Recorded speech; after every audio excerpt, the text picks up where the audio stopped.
Урматтуу достор, мен азыр өтмөктө турам. Бүгүн интернетке тараган жер мына бул жер.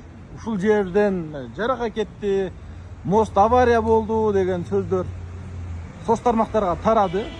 Азыр ушул Технадзор эксперт, ошол түштүк боюнча курулуштардын эксперти мына бул жерде турат.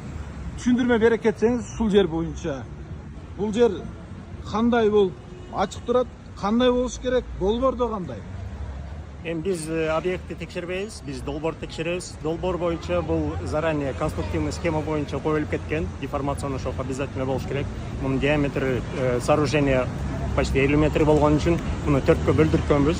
4 башка и взаимное перемещение болуш үчүн деформационный шов коюп алабыз. Бул жерде сейсмика болушу мүмкүн, динамический нагрузка болушу мүмкүн, башка температурный перемещение болушу мүмкүн. Ошодон трещина бузулуп кетпеш үчүн обязательно коюлган конструкция. Бул деформационный шов 5 см коюлган. Бул долбоордо бар, тура эле. Ооба, долбоордо бар. Муну авариялык кырдаал деп айтса болобу? Жок. Эл көрсө жакшы түшүнбөйт, жакшы түшүнбөй эле бул жерден трещина кетиптир деп ошондой көрүнүшү мүмкүн, бирок бул конструктивный схема боюнча заранее предусматриваться этилген нерсе.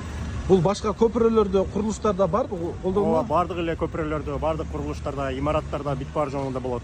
Определенный условия болгондо здание узун болсо, Г-образный форма боло турган болсо, колебаниялары башка боло турган болсо, обязательно коюлуш керек деформационный шов. Өзүңүз тааныштырып койсоңуз? Мен түштүк госэкспертизанын экспертимин. Ушул мост, көпүрө конструкциялар боюнча эксперт болуп, конструктор болуп эсептелем. Атыңыз? Чубак Капаров.